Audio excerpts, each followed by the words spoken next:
All right, welcome everyone. We're so glad you all are here. I'm Tom Winfrey. I'm the supervisor from District 3, and this is a joint town hall meeting with supervisor from District 2. And what is your name again? Neil. I got to tell y'all, I've really enjoyed working with Neil Spoonhour.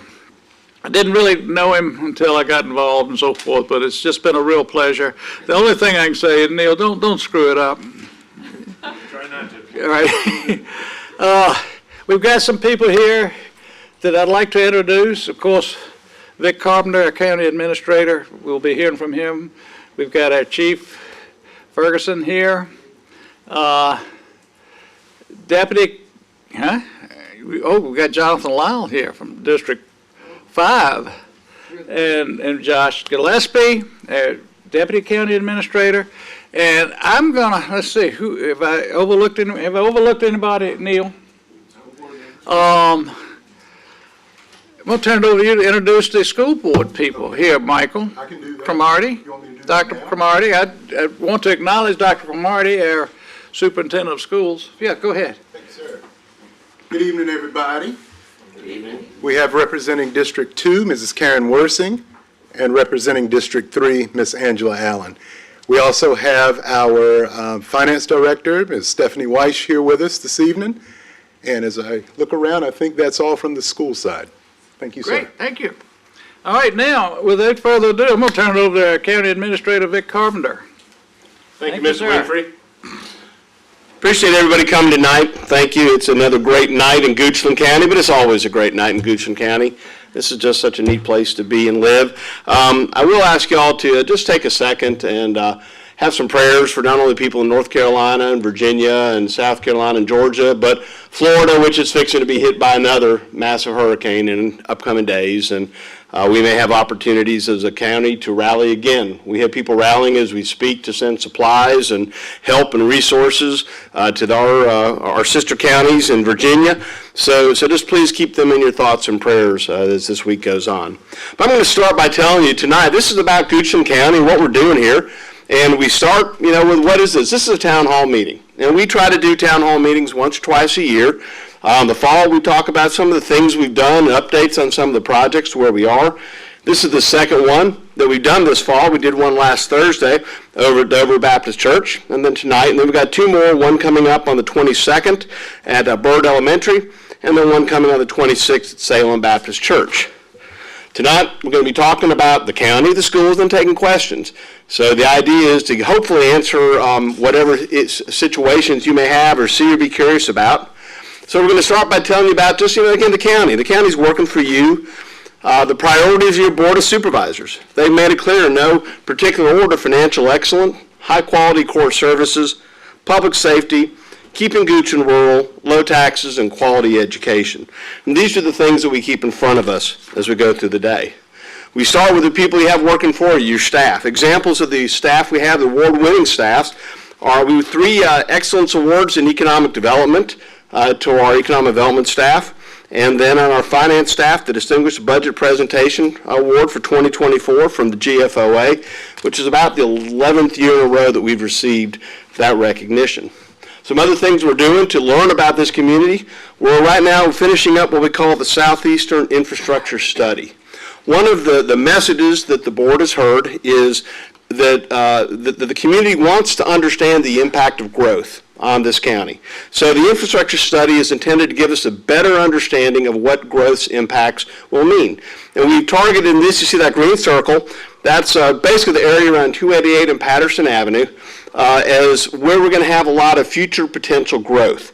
And that's looking at that area and the impact growth will have on it. So the impact on roads, the impact on schools, the impact on water, the impact on sewer, the impact on public safety, fire, sheriff, those areas. So we're looking at that and the specific impacts that that area could absorb. So we've modeled 3 different scenarios for it. One of those scenarios, if everything happens just like the comprehensive plan says it's going to, one of which it gears more towards a mixed-use future where single-family, multifamily, retail is kind of mixed in there. Or what if it gears more toward an economic development, where it's more light manufacturing, office buildings, medical, those kinds of aspects to it. Each one of those will create a different impact. One might use schools more, one might use roads more. And so we've developed with that a model, and that model will allow us to input the data as we receive it and help us in our planning as we go forward. Another thing that we're doing is the countywide transportation projects. Now, I think most of all have had the opportunity to drive I-64, and especially when you go to the Ashton Road area, and we know how that can back up. So one of the big stories that's been for a while, and it's going to be for the next several years, is the Ashton Road I-64 interchange, the DDI, the Divergent Diamond Interchange, DDI they call it. It's underway right now, the engineering of it, but you know, nothing is fast in government, especially when you're dealing with interstates. So this is a project that's going to take about 7 years from start to finish, with completion and vision in 2031. If you've ever been to Zion's Crossroads and you've gotten off at that intersection there, that's what's going to be at Ashton Road.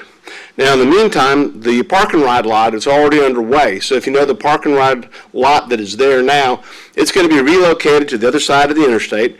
And so that'll be done about November of 28. So that'll happen sooner than other parts of it. Another aspect of what we're doing is on 288, the study is underway for a new interchange. Now, this is long-term planning. This is 20, 25 years in the future. But you've got to start planning now for those kind of projects. So the Route 288 interchange study is underway to give a better idea of the impacts of growth and the need for a new route interchange there. Also, if you ever drive in that part of the county, on Hockett Road, the stoplight right there at the food line, that's Hockett Road. It goes all the way down to Highway 6, Patterson Avenue. Well, if you're coming up that way, you get to the stoplight, you got to make a hard right, then a hard left to get to the interstate. The realignment project is going to build a new connector through a roundabout, because we love roundabouts in Goochland. So it's going to take you through a roundabout to the road to take straight to Highway I-64. So you won't have to do that double jag of getting from one side to the other. Other transportation projects more close to here, if you get off at Oilville Road, you know that can back up pretty badly sometimes. So a project for that is underway as well. The interchange there is not going to be a DDI, it's going to be another roundabout. But it's underway now. The engineering is, we anticipate it being complete in 2028. So less than 4 years from now, we expect that'll be done and completed. So when you get off that interchange, traffic will keep moving. Real close to home, as you know, we finished recently the roundabout in Fairgrounds Road. But when that project started, we had to scale it back because of the resources we had available. Well, we're now able to continue and finish that project, which is going to move it all the way to Highway 6. So essentially, where the roundabout right now by Taylor stops, it's going to keep going through that land and connect over to Highway 6. That's going to take a lot of traffic off of the little road right here at the stoplight. As people come through and they hang a right to go to George's Tavern area, they can just keep going straight to the roundabout to Highway 6 and then hang a right to George's Tavern. So that's going to help a lot. It's also going to open up that part of the courthouse area, the greater courthouse community, for future development. That's all land the county and the schools own. It's land that has not got any current use by the county, but it can be very productive in terms of providing resources of shopping, of restaurants, things like that. So that's part of what that's going to allow us to do as well. And then also right next door to here, if you've ever gone to the farmers market, and you know, for big events, people will cross that road. If you go to Christmas tree lighting, I'm going to talk about that in a little bit, but if you go to the Christmas tree lighting, you'll see people walking up and down that road. It's dangerous. Federal Highway 522. So a crosswalk is currently underway. We hope to have that really done by the end of this year to early next year. That'll then give a regulation crosswalk that'll be safe, that'll be lit and lighted so people can cross safely from the farmers market area to the Napa Field area, as they call it, or the lower parking lot to this building. Let's move back out east again, and there's several main utility projects that are underway. Now, the majority of our utility system is in the eastern part of this county, and a very large project, a force main replacement. A few years back, there was a very unfortunate situation where a rather old force main of ours just kind of collapsed and had a catastrophic failure. So we're replacing it. We're almost done. We're in the final stages of wrapping up with that one now. It's been about a $9 million project, so not an inexpensive one, but the final restoration is finishing up. Everybody who lived there, they saw that every day. If you didn't live there, you would never know it had been going on. Another one, the Huguenot Hills Water and Sewer. That was one of the neighborhoods in that part that was not tied in to sewer and water service. We put it in years ago, but it was always on the plan that they would get it. So they're getting it now. It's in the final stages of wrapping up as well. October, end of this month, really, we hope they'll all be tied in for that one too. So let's go to some of the cool stuff that we're doing around here. Fire and rescue. Hopefully some of you all had a chance to go Saturday to Station 5's rededication of the building. A great event was out there. Before that, the live burn structure was dedicated at the training center. Training center is just not too far from here, around the corner off of Maidens Road. And you can see a picture of it there at the top left. We also just recently received a new tanker truck. That's one of two we'll be receiving. That one's going to Station 6 in Havensville. The next one that we're receiving, Chief's going to 4? Yes, sir. Going to Station 4 in Fife. Fife, what a great place. I live across the street from there. So 2 new trucks coming into the county. One of the things that I think is really cool, an example of how we kind of fit in with our region, is we now had 2 trucks that we didn't really need anymore. We could have sold them, but instead they're 2 counties that don't have the same circumstances that we do, so we're donating our trucks to them. They're still great trucks. They're still very usable. They'll get a lot of life, but they didn't meet what we need anymore, so we're surplusing them to those counties. One's already been picked up, Cumberland County, and King Charles City County. Cumberland County will be picking theirs up next month. And now, of course, got to talk about favorite part, our animal shelter. We've got one of the most renowned animal shelters in the region. Hopefully all of y'all have had a chance to see it, to go there, be part of it. It goes back years when our community rallied together to build something that was very standalone and unique. And you're going to learn a bit about some of our little friends there as the night goes on. But from there, some other great things have been happening, going to keep you up to date on. That's our economic development arena. And I'm glad to say that just last week, the Board of Supervisors came to approval of a pretty significant investment in our EDA, our Economic Development Authority. What they're going to be doing is they approved $580,000 that will be spent on doing a couple things. One is completing due diligence to increase one of our prime economic development sites from a 2 to a 4, Tier 2, Tier 4. Why is that important? Well, the tiers tell you how ready a site is for economic development. The higher the number is, the more ready they are for economic development. We may say, why does that matter? The reason why that matters is because quality economic development is critical to maintaining Goochland as a rural community. Because if we don't have quality economic development where we have water, where we have sewer, where we have roads, highways, and interstates, then it's all going to fall on the shoulders of the homeowners. And so one of the goals the board has had for many years is that we would have 85% of our county is residential, rural, 15% is developed. And of that 15%, it would provide about 30% of the revenues. And by doing that, that allows us to keep the county in a state where we all want it to stay. So economic development is critical to ensure that happens. Also, part of what we're doing is a water and sewer feasibility study for Oilville, infrastructure studies for other prime land in the county, getting more involved in helping our small businesses, providing some grant funds available for them for expansions, as well as support for our small tourist-oriented, our wineries, our breweries, those kinds where you see the sign on the road that tells you to follow, supporting them in that aspect of it. And then we're working on creating what's called a technology zone overlay to incentivize technology companies to come to Goochland, the kind of industry we want.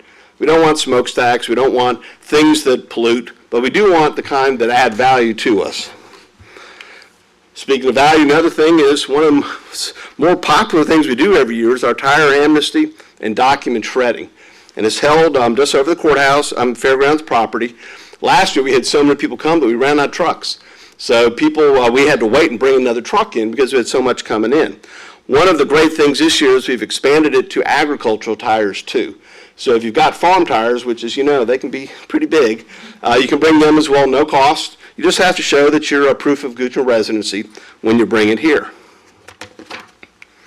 Now let's talk a little bit about Carter. Carter's one of our friendly little friends, 6-7-year-old male, friendly, neutered, house-trained at the animal shelter. Hopefully you may have a chance to go by and visit with him. So what's going on connecting our community? In this part of the county, it starts becoming more important over high-speed internet. Several years back, the Board of Supervisors made a very strong commitment to work with our state and federal partners to get high-speed internet to as much of this county as was possible. The board committed several $1 million of resources from our share of it, and tens of millions have been committed from the state and the federal government. You see the map there that's showing the areas where we have, where you see blue, there's already service there. So pretty much all of I-64 area has it. That's the CVEC, if you're on CVEC Power, one of our partners in our co-ops. If you see the green, that's underway right now, so that's a little corner up in the upper left-hand corner on the map you may see. And then again, they're working on the make-ready work, which is finishing that middle mile, getting ready to start being able to tie into people's houses. I know in my house I'm excited because I saw them out there doing some splicing some weeks back, which means they're getting closer and closer to being able to knock on a door and say you're ready to sign up. So that whole area of the county is underway for the middle mile, which will finish up again, hopefully sometime middle of next year, and the final connections will be happening in 2025. The goal is that as much of this county as the first two rounds will be done by end of 25. Now, I mentioned to you when I started this up about the Christmas tree lighting and what a great place Goochland is. You know, I always tell people this, and but I believe it. Goochland is a Hallmark movie. Okay, you've heard me say that before, you've heard me talk, but you can start the season and end the year, and so many things happen here that just like from a Hallmark movie. Coming up in 2 weeks, our County Fall Festival. You're going to have pie-eating contests, you're going to have sack races, you're going to have scarecrow competitions, you're just going to have neat events, family-friendly, right over next door to us, over at the County Parks and Recreation. Then in November, you move into Comic Fest, which is a modern popular culture of comic books, costumes, just a real fun event. Then you move to the holiday season or holiday market, November 23rd, and then the Christmas tree lighting, where Santa comes on a fire truck. We have the big Christmas tree set up right there in Napa Field. If we're lucky, it might snow a little bit during it. It's just a neat kind of an event. But in addition to that, we have coming up shortly our fire rescue show. And that's going to be coming up on October 12th, which is this coming Saturday. It's going to be in the evening, so 5 o'clock to 9 o'clock over at the high school. There will be a short fireworks celebration as part of it at the very end of it. So again, a great opportunity to come out and see. I mentioned the other up there is the October 5th. We opened the new newly renovated Station 5 here in the courthouse. Our sheriff's office just is involved in what we're doing. So the National Drug Take Back, October 26th, is going to be held. If you have leftover medications, don't dump them, don't flush them. Bring them in and turn them in the way they should be to the sheriff's office, and they'll make sure that they get disposed of legally and correctly. Additional things going on. It's a busy time of year. Of course, Rasselwick's Fall Festival is coming up on the 19th and the 20th. It is our single largest tourism event in the county. 20,000 to 30,000 people will come to Goochland for that one-day, really two-day event. Also, if you have followed, you see that the county is now starting to celebrate the 250th anniversary of the American Revolution. Though 1776 is when the Declaration occurred, in reality, the Boston Massacre had already occurred in 1770. So we're years into the events leading up to the American Revolution. One of the hallmark events that we can celebrate here in Goochland was when the Marquis de Lafayette came here and visited 200 years ago. So you see November 2nd, we're going to be celebrating when Lafayette came to Goochland County in 1824. Sorry, my math skipped me for a second. In 1824, when he came here, and there will be a celebration at Tuckahoe Plantation, again, in Goochland County. So more of the events that are occurring in the county for you. Now, when we talk about what's going on local, one of the things that we stress is let's stay local, let's keep local. Our Economic Development Authority, EDA, and our Economic Development Office, they've gotten behind the open rewards. If you've got it on your phone, I encourage you to, whenever you shop local at any participating vendor, all you got to do is take a picture of your receipt, and then you can get credited 5% of that money back to spend in Goochland County. So your money you spend comes back to support you, and it supports our local vendors. So that's something which I strongly encourage you to download on your apps. And while you're downloading, how about Pancake? Pancake's such a sweet little thing there. So where are we going? Tell you where we're going. We start with a budget. because the budget is really where we go. And the budget is the guideline that we follow. The budget takes what the board members hear from you as a community and puts it into action. We've already started that process internally. Departments have been given their guidance over what to expect in the coming year and to start planning a budget for us. We start holding internal meetings with them through January. I'll present a budget to the Board of Supervisors in this community in February. Then we'll start with the town halls on the budget in March to give you the chance to really get into the budget yourself and share that feedback. Then there'll be a public hearing after that. Then the board will actually adopt it after that, based on whatever input they have heard from you and whatever input they have into it for a final budget in April. Part of that, as you would expect, are our priorities, our capital improvement plan. Education. I can tell you that, as you probably know, I hope you do, that we just reopened the new elementary school for this school year. That was the single biggest investment this county's ever made in anything. We also have invested money in your public safety, your sheriff's vehicles, your fire and rescue, and then coming up, we've started the process to rebuild a new courthouse in the courthouse. Now, the old courthouse we're going to maintain, don't worry about that. But that'll be the first new courthouse we're building in 200 years when that one gets built and dedicated. Talked about people coming and events. Let me tell you about the tourism impact this year. We had, based on statistics given to us by the state of Virginia, $89 million of tourism impact in this county, 633 jobs, $3 million in local taxes from sales taxes we would collect, gas taxes we would collect, etc. So that's what the state of Virginia tells us tourism does in Goochland. But you know what else happens in Goochland? You buy gas. And when you buy gas, this is critical because about 3 years ago, we started collecting gas taxes, of which a significant part of that money stays in Goochland. To date, over $9 million has been collected in Goochland for Goochland County uses. So some of those projects that I was talking to you about would not have happened if we had not had people buy gas in Goochland. So part of a plea is that when you're out shopping for gas, if you can just wait a few more miles to get home and fill it up somewhere here, because you make a difference when you fill it up here. If you fill it up in Henrico, they love it, but that builds roads in Henrico. It doesn't help build roads in Goochland. Tap along, female 10-month-old, look at that happy little face. So how do you get involved in what we do in Goochland? Well, some of the things, we have an election coming up, October 14th. County offices closed, but on the 15th is your last day to register to vote. Last day to request a ballot by mail, open in-person voting, and then election day on the 5th. So that's the first thing we tell people is vote. Please vote. Other ways you get involved is you participate in meetings like this. You volunteer, you vote, you run for office, or you submit an interest in serving on some of our boards or commissions. If you haven't downloaded the Sheriff's app, please download it. Sheriff's app has got a lot of great information and detail about what's happening in the Sheriff's office. One of the most important things is what's happening with our roads.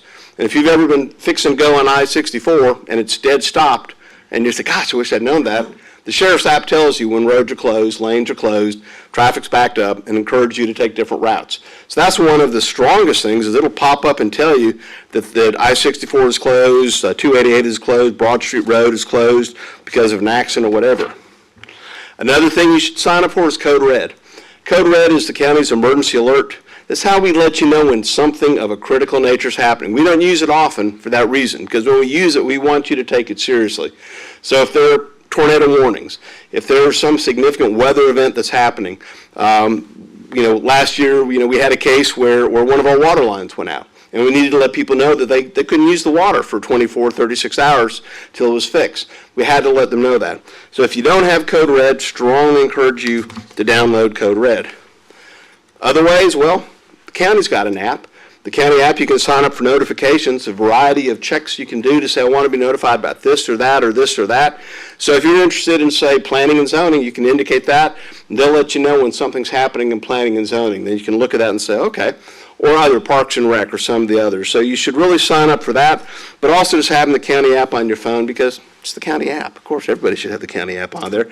And then weekly email alerts. We'll send out weekly newsletters to you as well that kind of tell you the summary of everything that's happened in the last week in the county.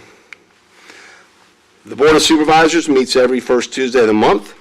There again, you can see us on social media, Instagram, Facebook, Twitter, LinkedIn, and YouTube. So we're on all those social media platforms. Finally, Dr. Slump, friendly-looking little kitty. How can you say no to that? So that's kind of what we're doing in this county. That's what's going on at the moment in the county. We'll take some questions after this is over, but for now, I'm going to turn it over to Dr. Cromartie. Thank you, Mr. Carpenter. Good evening, folks.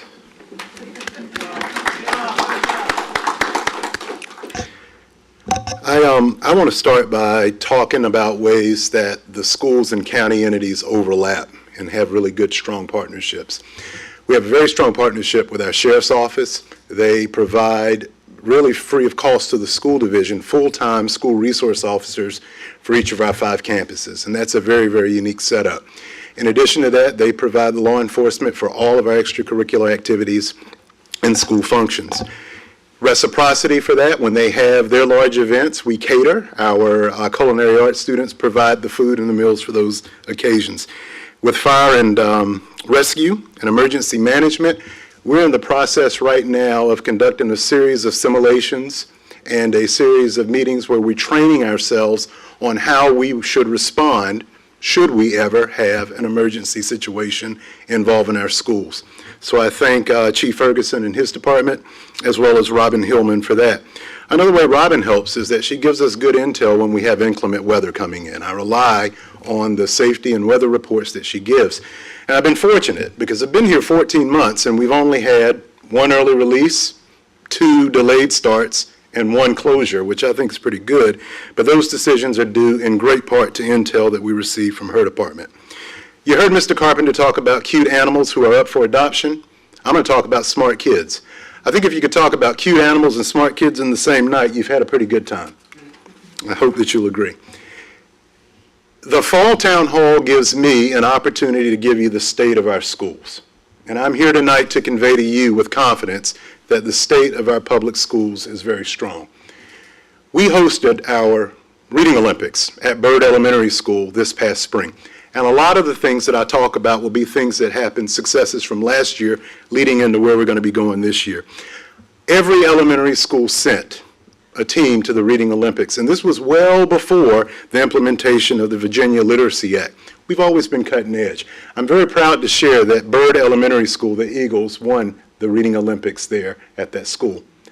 Adding to winning the Reading Olympics, Byrd won first place in the Lego robotics competition. First place for core values. Byrd Elementary School has donated by itself over 1,500 pounds of goods to Goochland Cares. Goochland Elementary School in its own right. By the way, we're very proud of the investment that the county has made into the brand new school. That school is over 105,000 square feet of space and right now serves over 525 students.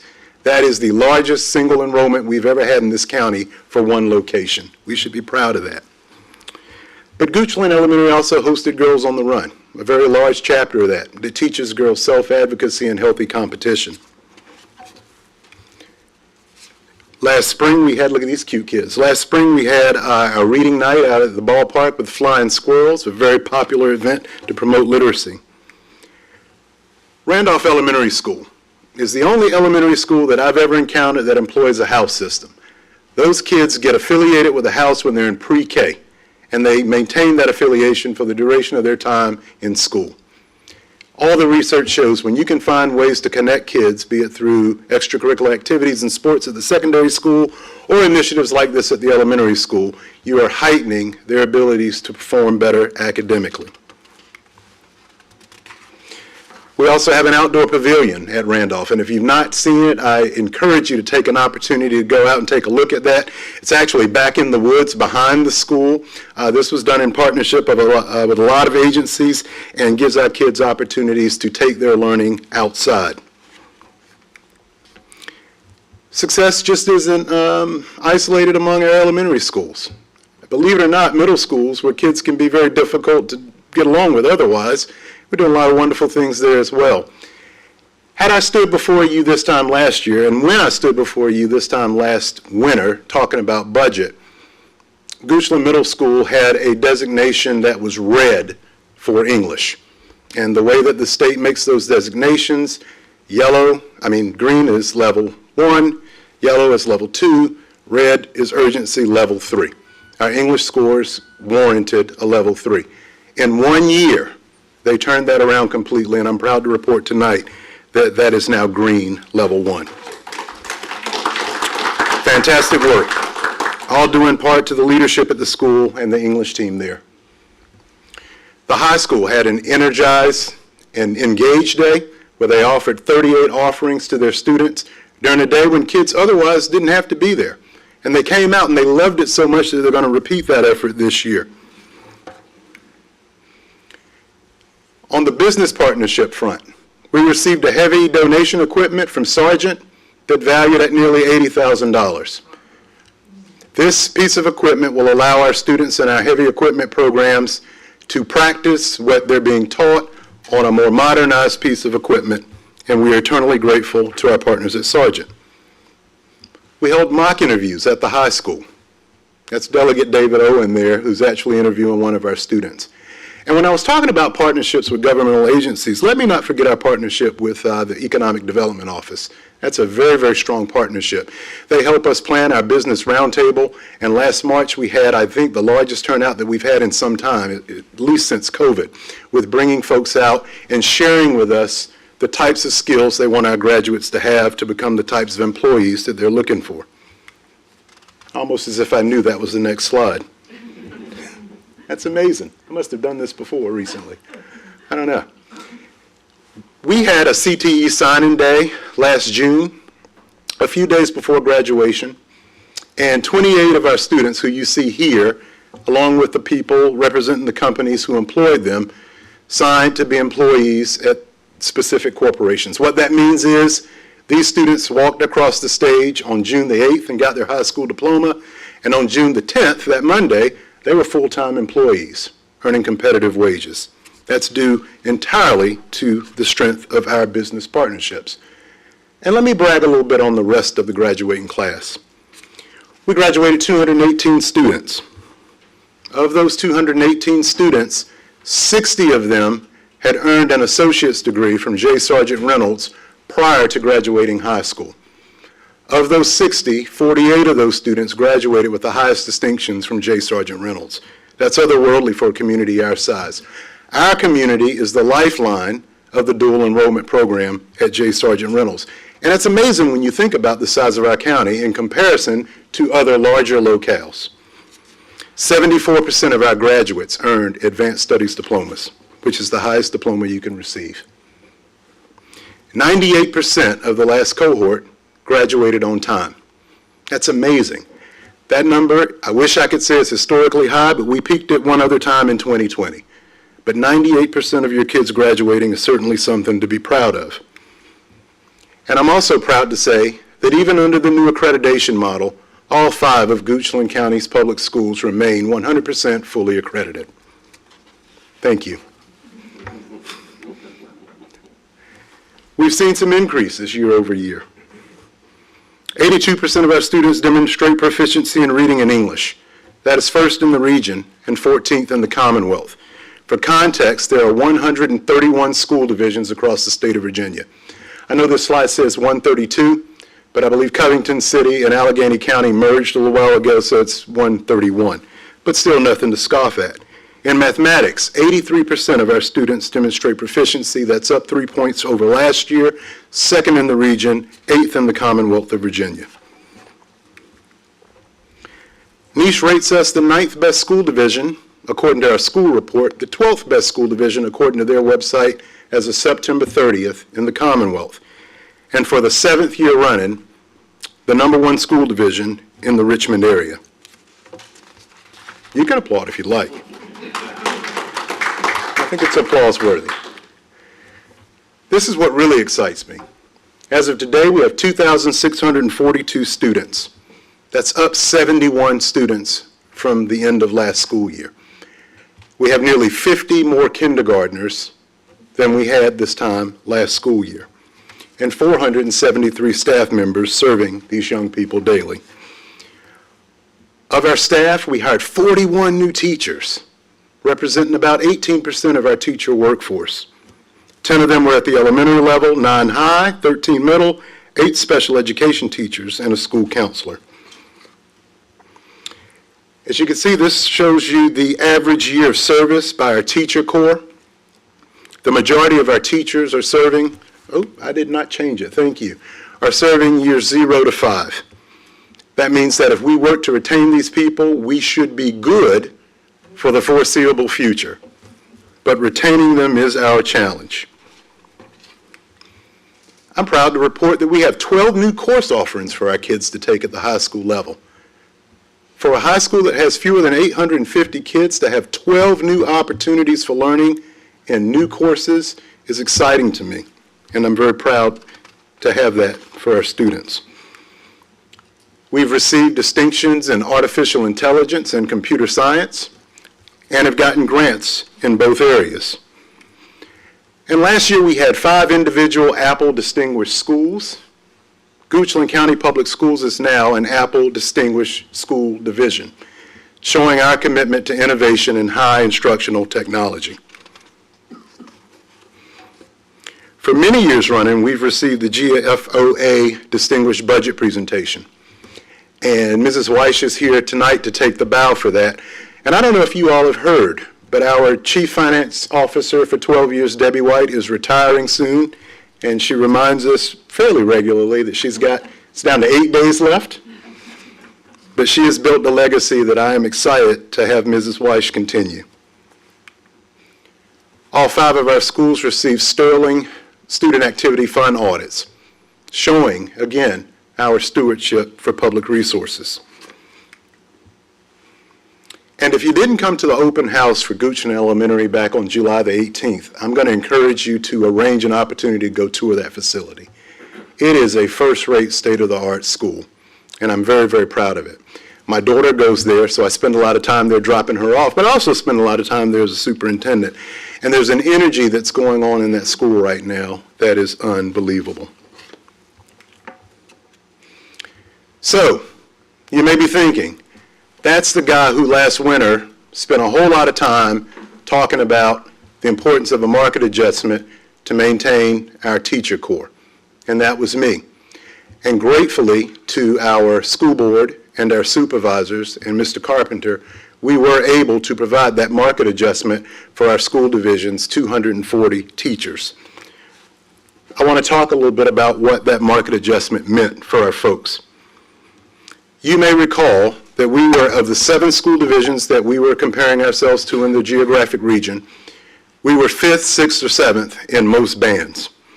Had we just done a 5% increase, our teachers with no experience would have been 3rd, and we were always very competitive there because we have to be competitive at 0 to be able to recruit.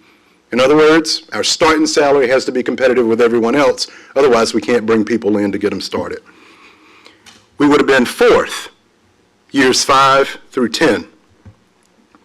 5th, 15, and still near the bottom for our most veteran teachers with 20, 25, and beyond years of service.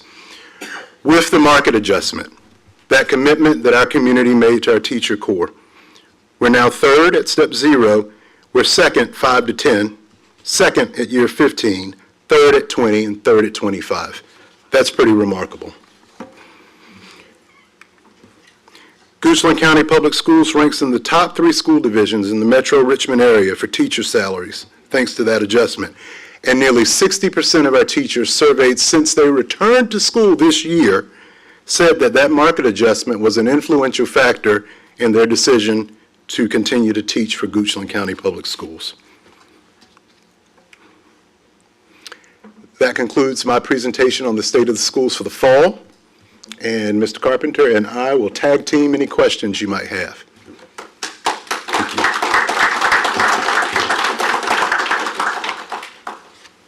Go.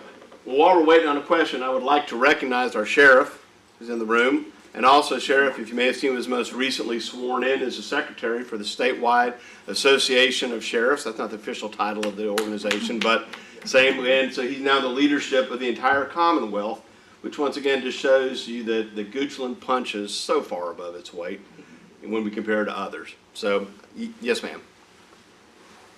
my question is for both of you at the same time, because it's about the schools. Specifically, with the, southern, what is it called? SIS?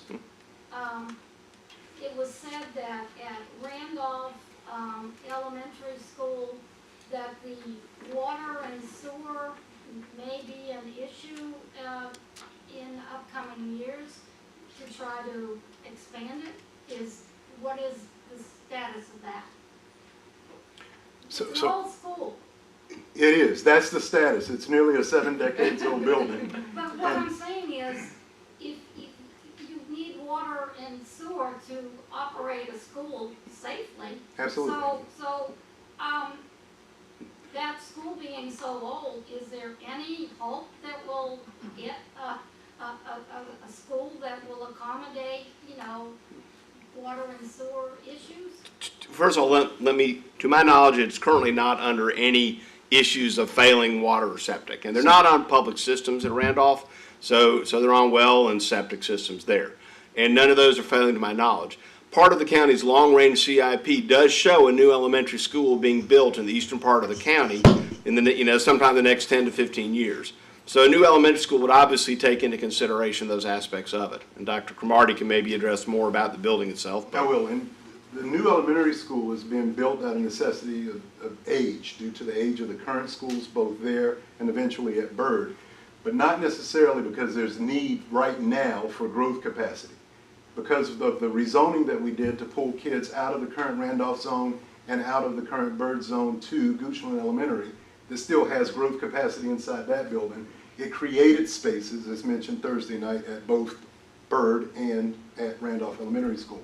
So the new schools aren't coming out of a necessity for accelerated growth, although we are experiencing some of that, and may continue to with the subdivisions that have been built in the county. But they're being built because the older schools are approaching 70 years old each and having some challenges as a 70-year-old school might have. When you put on, somebody said that they were going to have to put back the learning cottages, possibly at, No, ma'am. so that's No, ma'am. information. No, ma'am. We will not have learning cottages because we've got the growth capacity. We took approximately a little under 100 students out of Randolph, and they were not quite at, they were just a little over capacity at the end of last school year. So let's say if we took 85 to 90 students out, then we've still got now growth capacity for those 85 to 90 students. Fifth grade students were grandfathered in. A lot of fifth graders from Randolph opted to stay at Randolph. If they have a sibling who's kindergarten through fourth grade, we gave them 1 year grace to stay with that older sibling, and then next year they too will transition to Goochland Elementary. So that's going to create slots. Not that we need them right now, we don't, but that's going to create enrollment space at Randolph as it currently exists. And the same is the case for Byrd. Could you tell me how many of the new students came out of, you said there were elementary schools was the biggest add addition with students?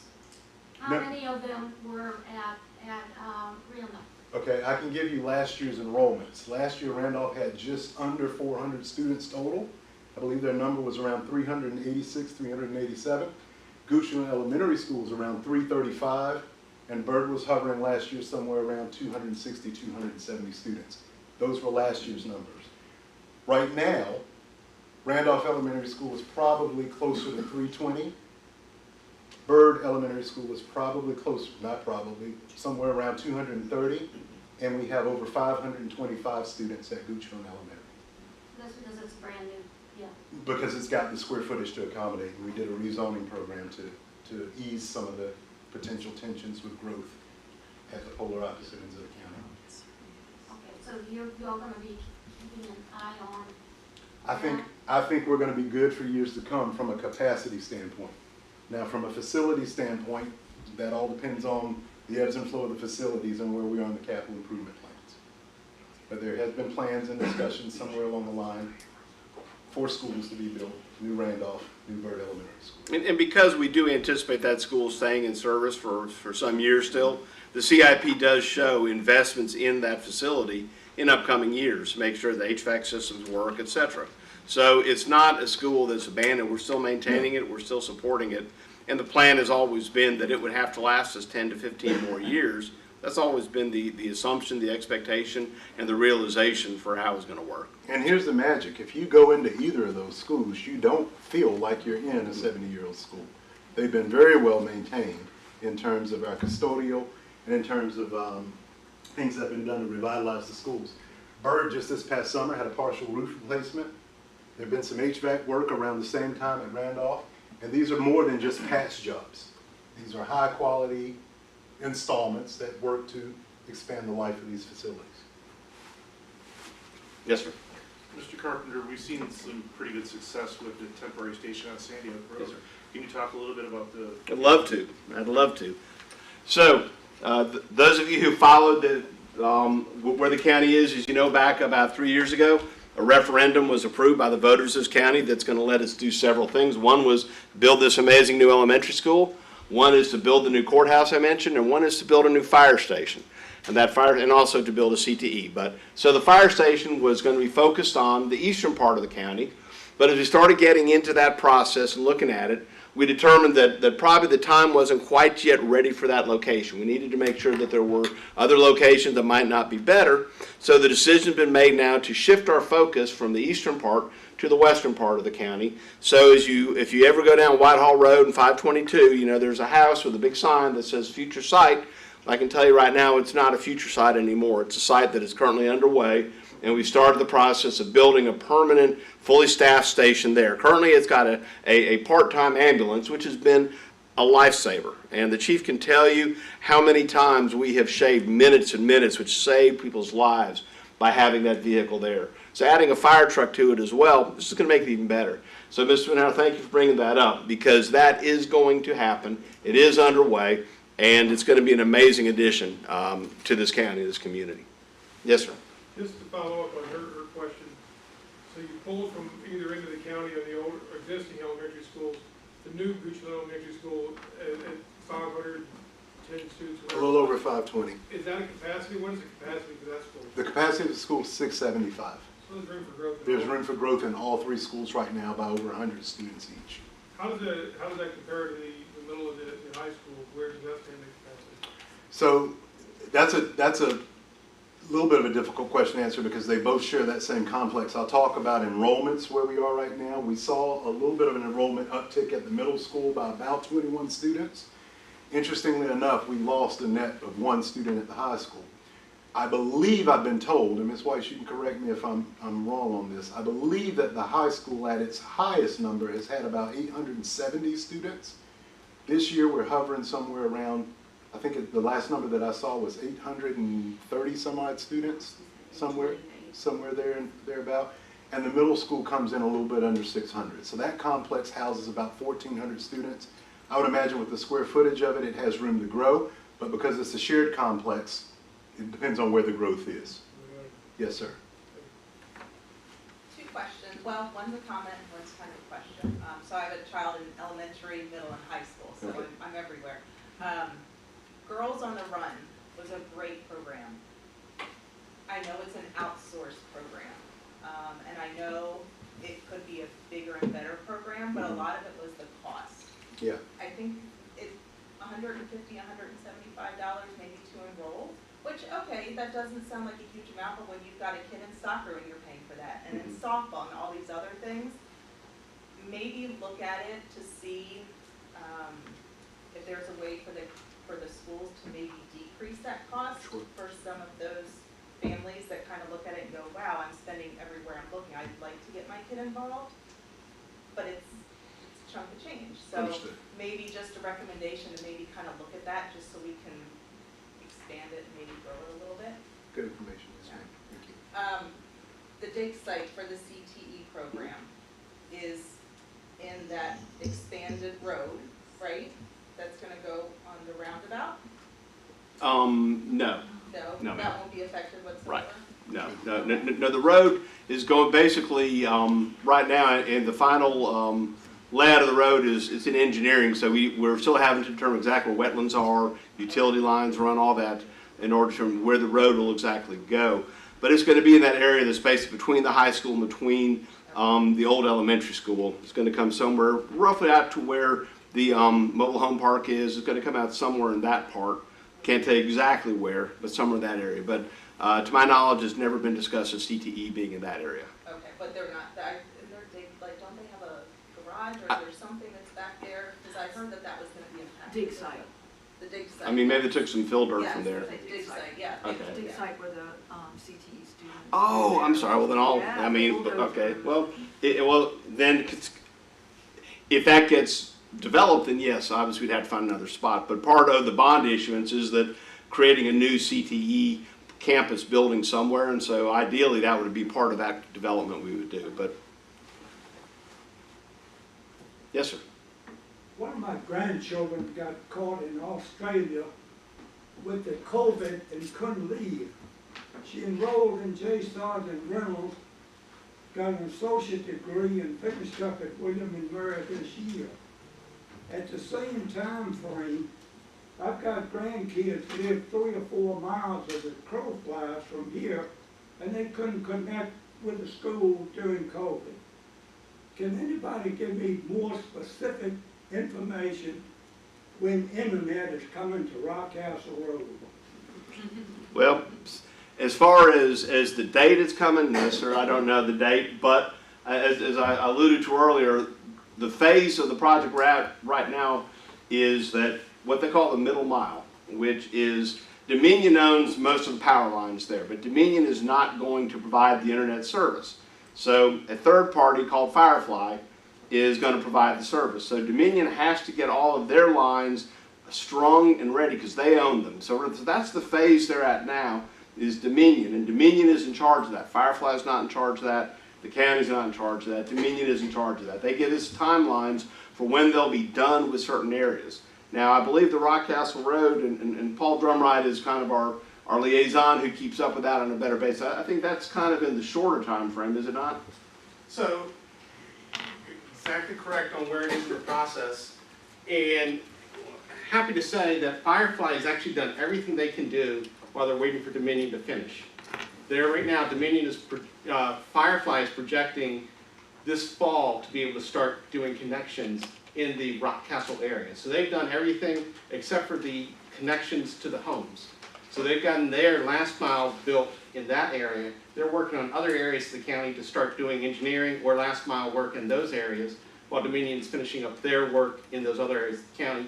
But it's the Rockcastle area, they're projecting right now, fall of this year to do it. It's gonna take a number of months once they start doing connections, but Firefly has not been sitting around and waiting. You might not have seen a lot of work going on, but they've gotten everything they could do while they're waiting, and Dominion is actually actively finishing up their pieces of the splicing so that they can actually then move on to that connection phase. So I'd say you should start seeing stuff later this year, and they're gonna keep rolling until everybody who signed up for it is connected. I see the Team Bristol Yeah. guy, he's been to one connection across from Smyrna Church about 4 times. Then I stopped and asked him, when we gonna get hooked up? He said, we don't hook you up, somebody else does that. So he is if I'm correct, he is a subcontractor for Dominion, working on their piece of that, doing their splicing that they need to do to connect that, so that they can then, Firefly can come in and finish doing their piece. They gotta splice into it, into Dominion's piece, and then they've already run, again, as I said, the last mile pieces in that area. The only thing other than that they're waiting on to now do will be the connections to the individual homes and folks who've signed up for service. The frustrating part of this is the first couple of years that action is happening, even though it's slow, we don't see any of it. So it's happening. They tell us this is what we've done. They call them passings. We've now got the lines run past this many houses, but so for 2 years now, things have been happening, but you don't see it because you're not going to see it until someone actually comes and hooks it up to your house. But where we are is they tell us is that we're in the final stages of that intermediary part of it, which has taken 2 years of engineering and design and then running it from all the lines. If you see the little circles spooled up on the power lines, that means that they've got the power or they've got it there, but they've got to, when we talk about splicing, that's what I was talking about in my presentation. I got excited because one Sunday there were these guys in this big tent right across from my house. They spent the entire day there. I'm like, yeah, that was 4 months ago. So, Well, is Dominion a problem that the two co-ops hooked up, Central Virginia hooked up 4 or 5 years ago? So Dominion's not a problem. Dominion is a valued partner in this whole project, just like Firefly is. Firefly is owned by Central Virginia Electric Co-op, and as well as Rappahannock Electric Co-op is another valued partner. So CVAC started this whole project actually to focus on their area, and then expanded from that, and we had to go after grants, partnering with them and with other regional bodies to go after grants to fund the expansion outside of CVAC's territory. And so that's led to additional complications into it in funding mechanisms and all of that. But so I would not, Dominion is not whatsoever holding it up. They are a valued partner in it. When you build a network, it takes a lot of time to build it the correct way. So we do appreciate the patience. but we're certainly prayerful that this time next year, these aren't questions that we're having to answer anymore. One other question for the superintendent. I'd be interested how many teachers live in Goodston? That's a good question. So, as I shared, we have about 240 teachers. Last year, our numbers were that 42% of those teachers lived in Goochland, 58% of them lived outside of the county. That was last year's numbers. Because we've hired 41 new teachers, the majority of those new hires live outside of the county. So now we're about 36% Goochland residents make up our teacher corps, and the remaining 64% are in outside counties or neighboring counties. Got time for a few more questions, and then when we're done, we'll still be here to answer your questions, but we'll try to be mindful of your time. Yes, ma'am? Thank you for your presentation. It was wonderful. I have a question about strategic plan. I know I've asked you about this before. Your presentation included great details on the priorities of the county and the comprehensive plan. But the importance of the strategic plan is that it has success indicators. And I think that that is certainly a way to show accountability. Again, your presentation was great. You had some great visuals to show people what a difference you're making. But can you tell me where you are with the strategic plan that expired 2018? Yes, ma'am, and the plan did expire. The board has made it clear that they're ready to move on. We have a new board in place. We spent this year getting them acclimated. So we're going to start the formal full process. We started in January of this year, pulling the board together to start getting together and talking about goals and outcomes they wanted to see. Then we had a joint meeting with the EDA some weeks back. We're going to have a joint meeting with the school board coming up in December. And all that then is going to set the stage to start a full scale and a full strategic plan can take a while. So it'll be at least a 12-month process because you have to have citizen engagement. You have to pull people together. You don't just write it on the back of a napkin. So we've been operating very, very well, but it's long in tooth. And again, the board has made it clear that they're ready for something new. We've got a fully new engaged board. None of them wrote that plan. It's been great for us. It's given us great outcomes. It's given us great guidance and support, but yeah, it's time. Okay. Yeah, the school division has been doing their strategic plan on time for many years, so you would probably find some good help over there because it is a huge undertaking. So, Ma'am. thank you. Dr. Cromartie, thank you for your wonderful Yes, ma'am. presentation. Thank you. I don't think we can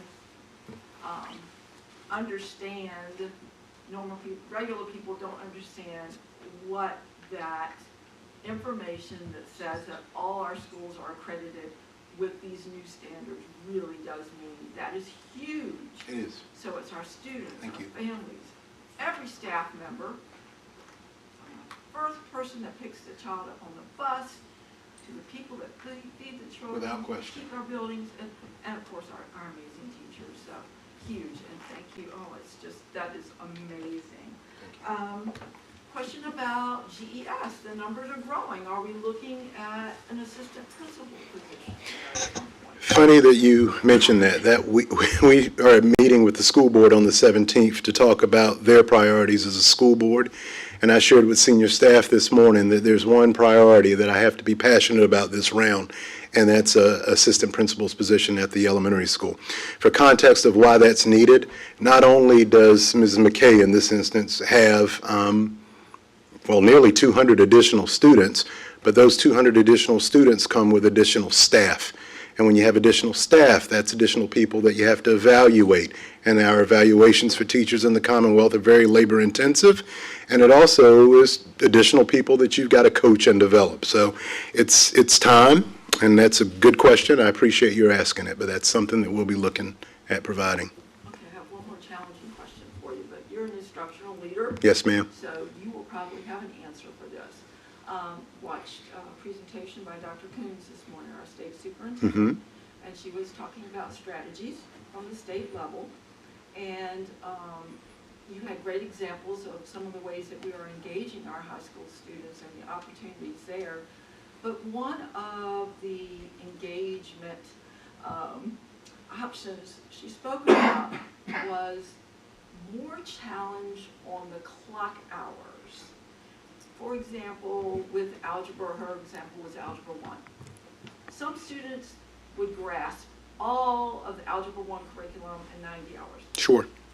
Another student might take 270 hours. So rather than call them a failure at 90 hours, give them that time to really understand. Makes perfect sense. Master Algebra 1.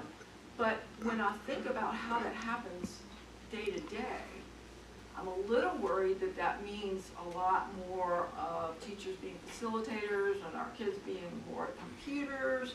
That's a good thing and a bad thing, because we do know from COVID, we don't want our kids just learning Right. computer advantages, self-paced. And our challenge, and I really shouldn't call it a challenge because there are many, many advantages to an alternating A-B schedule with year-long courses. But a lot of places that implement that work, particularly for Algebra 1, where they have either double blocked or they have Algebra 1 Part A, Part B, they operate on a 4x4 schedule, which basically means that their courses are semester long, and then at the semester mark, they switch. We don't have that model. Our courses are year-long. We do have semesters, but our kids take the courses for the entirety of the year. They get credit at the end. So would it be possible to offer an accelerated Algebra 1?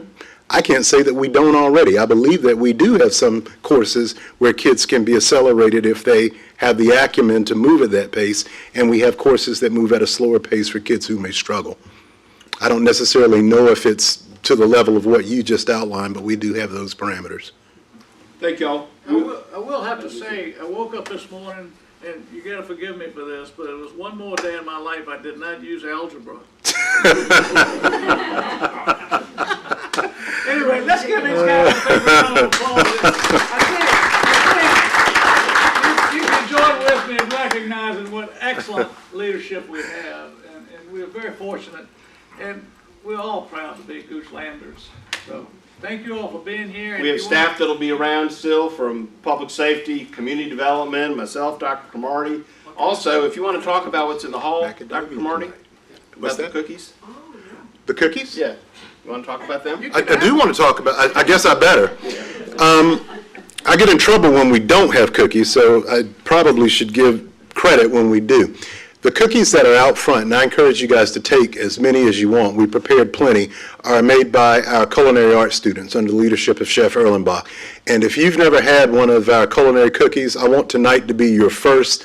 They are outstanding. Take a couple as you pass by. Very good.